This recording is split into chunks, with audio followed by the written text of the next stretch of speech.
కళా వెంకట్రావు గారిని అప్పలనాయుడిని గెలిపించాలి. గెలిపిస్తున్నారా లేదా? తమిళ జన సైనికులు సిద్ధమా అని అడుగుతున్నా. పవన్ కళ్యాణ్ కూడా సామాజిక బాధ్యత ఉండే వ్యక్తి. అందుకే ఒక మాట ఇచ్చాడు, హలో ఏపీ అంటే bye bye Jagan. Hello AP, hello AP. Hello Cheepurupalli అంటే bye bye Botsa. Hello Cheepurupalli,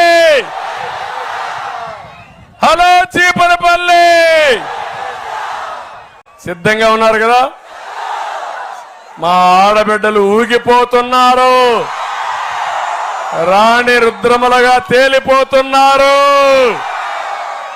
యుద్ధంలో ఆడబిడ్డలు ఎక్కడుంటే అక్కడే గెలుపు, కూటమిదే గెలుపు. బీజేపీ కూడా విజ్ఞప్తి చేస్తున్న కార్యకర్తలకి, నాయకులకి, తెలుగుదేశం పార్టీ కుటుంబ సభ్యులకు కూడా విజ్ఞప్తి చేస్తున్నా. నేను ఒకటే మిమ్మల్ని కోరుతున్నా, ఈరోజు కొన్ని ప్రాంతాల్లో కొన్ని పార్టీలు పోటీ చేస్తున్నాం.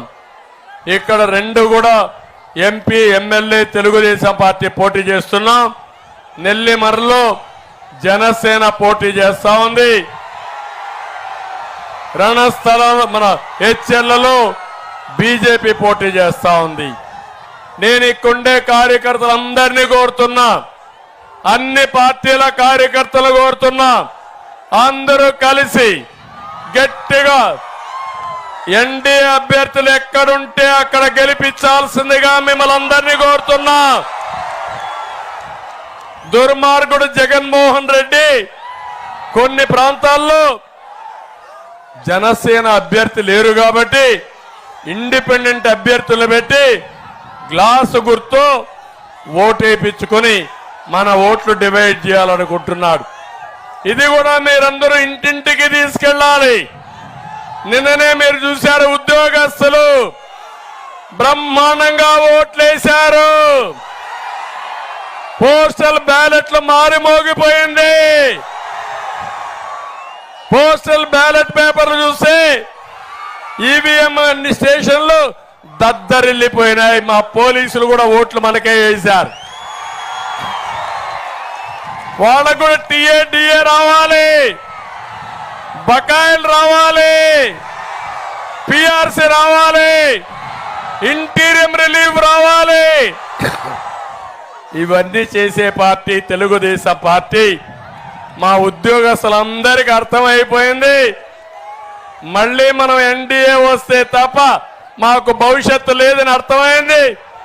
చేసే బాధ్యత నాది. మీరు ఇంకా మీ పని పూర్తి కాల, మీ ఓటు వేశారు, మీ ఇంట్లో వాళ్ళ ఓట్లు వేయించండి, మీ పక్కన వాళ్ళందరూ చెప్పండి. ఇక్కడుండే హోమ్ గార్డ్స్ కూడా హామీ ఇస్తున్నా, తమిళలో మీకు 18,000 ఇచ్చింది నేనే, అవునా కాదా చూసుకోండి. 9,000 ఉంటే 18,000 ఇచ్చా.